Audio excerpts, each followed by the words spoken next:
Bon Jérém, merci. Allez, c'est parti. Première intro.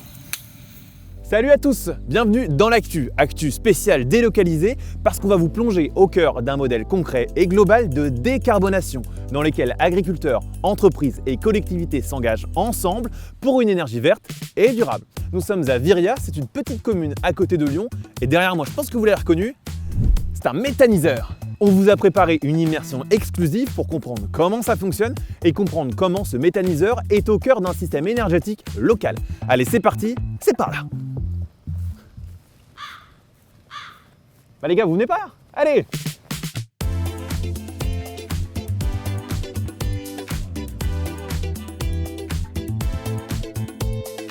Depuis le 2 juin 2021, le site de méthanisation Junion Biogaz, formé par 8 agriculteurs, injecte du biométhane dans le réseau de distribution de gaz. Il collecte des matières premières, ce qui permet de valoriser des déchets organiques comme des résidus de silo, du lisier issu de la porcherie, du fumier ou encore des produits de l'industrie agroalimentaire. Et le méthaniseur est alimenté toutes les heures.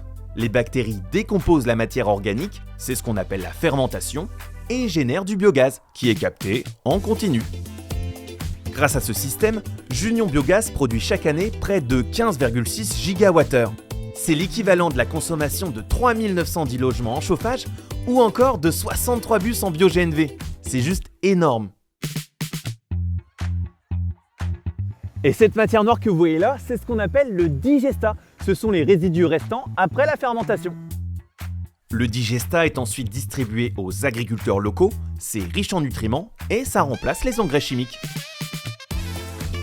Dans l'Ain, il y a 8 sites de méthanisation et de nombreux autres sont en projet. Ils permettent aux villes aux alentours ainsi qu'aux entreprises locales d'avoir une offre en gaz vert. C'est le cas de Châtillon-sur-Chalaronne, mais aussi d'une usine de torréfaction, les cafés d'Agobert. Et voilà, c'est bien plus clair comme ça. Oh purée, Jérém, t'as vu l'heure? Ouais. Bon, faut qu'on file parce qu'on a rendez-vous à Châtillon-sur-Chalaronne. En fait, c'est une mairie qui a fait le choix du gaz vert. Et vous allez vite comprendre pourquoi. Allez Jérém, mets les gaz.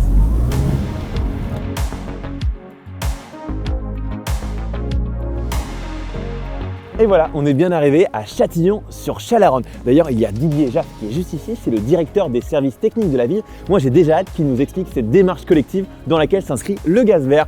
Comment ça va Didier? Bonjour, ça va très bien, merci. Alors, il paraît que vous avez plein de choses à nous montrer. Exactement, donc on a plein de sujets à découvrir ensemble, donc je vous propose qu'on aille les découvrir tout de suite. Allez, c'est parti.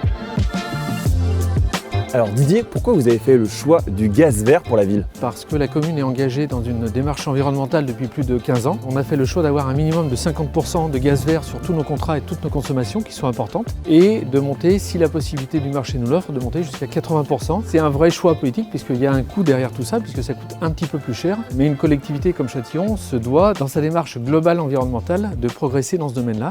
Alors du coup, il y a la médiathèque, il y a le cinéma, il y a la mairie juste derrière qui est alimentée grâce au gaz vert. Oui, tout à fait. Alors il y a par exemple notre église qui est un monument classé et qui est également alimentée avec une chaudière neuve qui est au gaz vert à plus de 50% comme tous nos bâtiments. Et c'est un investissement important. C'est un investissement important, mais on s'y retrouve d'un point de vue consommation globale. Et puis encore une fois, par rapport à l'environnement, c'est un message qui est très important pour la population et qui est très à l'écoute de ce genre de modifications. Et justement, alors vous communiquez auprès de vos administrés sur ce choix du gaz vert? Oui, on communique par les réseaux sociaux et puis également par les bulletins communaux qu'on sort 3 fois par an. D'accord. Donc on met toujours un petit encart et puis un petit reportage photo en expliquant ce que l'on fait et pourquoi on le fait d'un point de vue environnemental, et écologique et économique évidemment. Bon bah Didier, un grand merci pour votre temps et pour la visite. Avec plaisir. Et on se dit à très bientôt. Merci, bonne fin de journée, bon week-end. Merci. Vous l'aurez compris, une ville qui fonctionne au gaz vert, c'est tout à fait possible. Et surtout, c'est local, c'est durable et c'est renouvelable. Bon, après tout ça, je pense que j'ai mérité une bonne petite pause. Ou mieux, un petit café.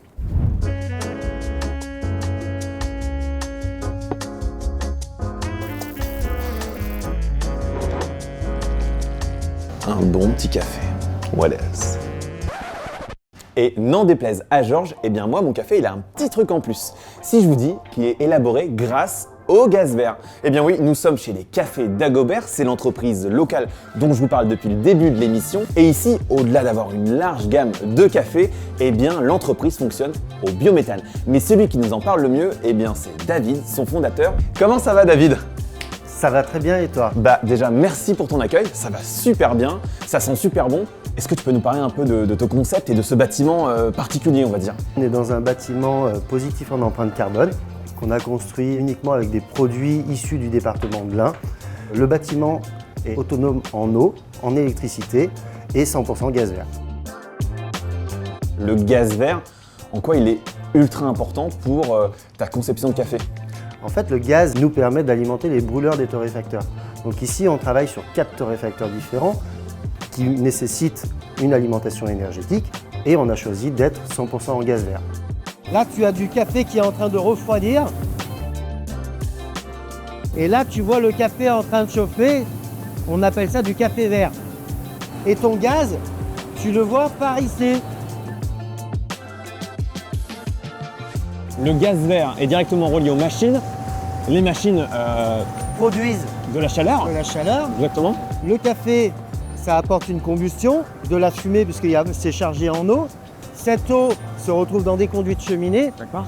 Et les tuyaux verticaux que tu vois, ça nous permet de chauffer le ballon qui nous permet d'avoir notre système de chauffage grâce à un échangeur thermique. Ah, c'est vraiment un cercle vertueux, c'est génial. C'est un cercle vertueux. Vous avez fait le choix du gaz vert. Pourquoi ce choix? C'est une question de cohérence environnementale et une question de cohérence d'entreprise. Ici, tout ce qu'on fait est tourné vers l'environnement et vers la cohérence énergétique. Avoir fait le choix du gaz vert, est-ce que c'est un investissement? Il faut considérer qu'on est venu dans ce bâtiment qu'on a fait construire. Du coup, c'est un investissement global. On a changé nos brûleurs pour faire des économies en termes de consommation. Donc, effectivement, le gaz vert coûte peut-être légèrement plus cher, mais pour nous, l'investissement n'était pas énorme, donc on a fait le choix d'être en 100% biogaz.